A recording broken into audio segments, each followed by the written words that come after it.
hope you're having a great day.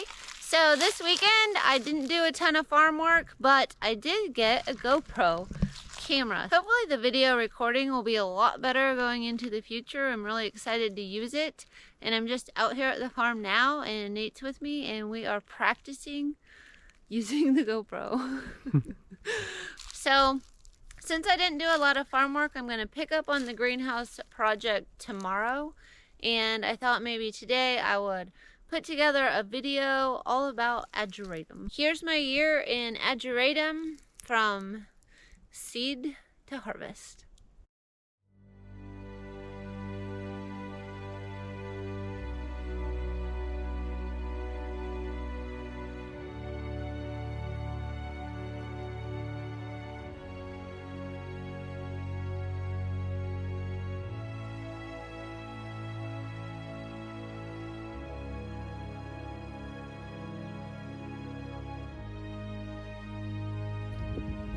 Okay, before the sun goes down, I'm gonna try to get one tray of Ageratum.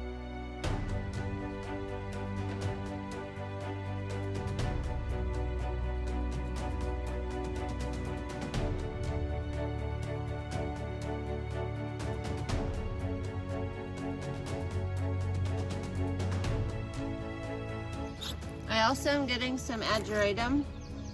So on Ageratum, you really want it all to be open. So like these over here aren't open, so this is gonna flop. But I can still use these because they're mainly open.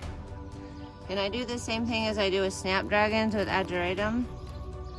See how it's all branching and it has extra branches down here?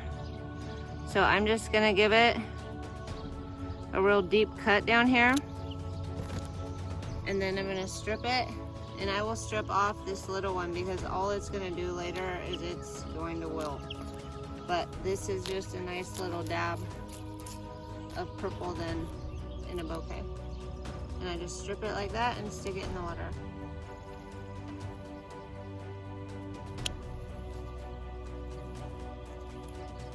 I've been getting some Ageratum. This is really how you want to pick it, about 1/3 open. But I pick it like this to throw pops of color into, and it doesn't wilt on me too bad. So I just throw them in like that, and they open up in the vase.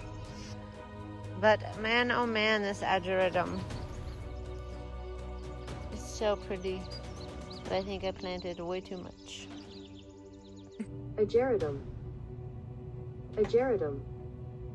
Ageratum. All right, this is my Ageratum. Poor little butterfly. I did leave some, if you see. I left a little bit on the edges just for anything that was needing it.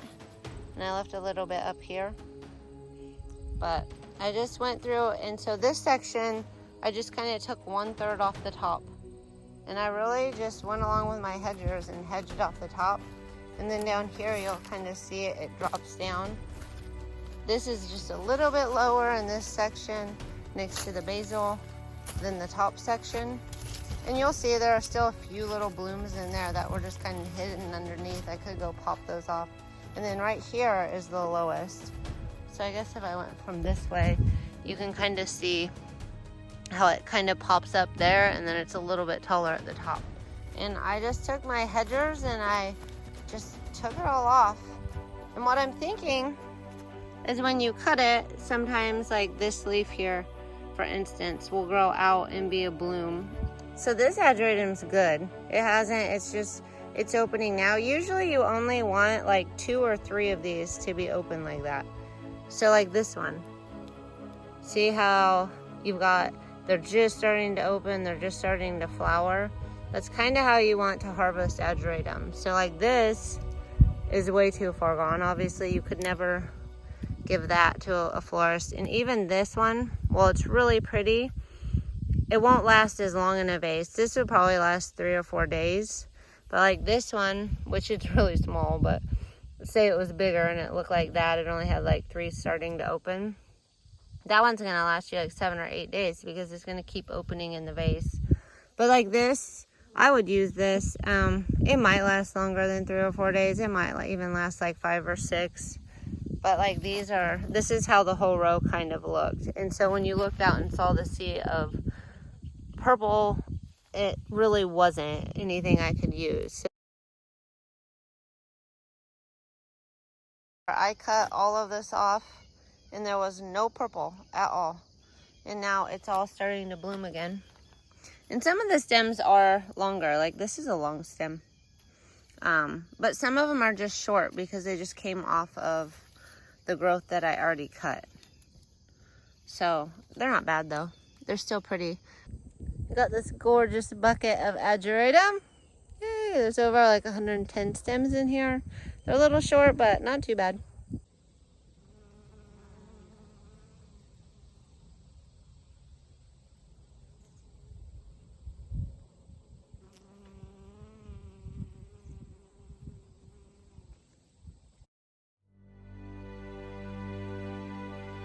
Lysianthus, and then some Ageratum.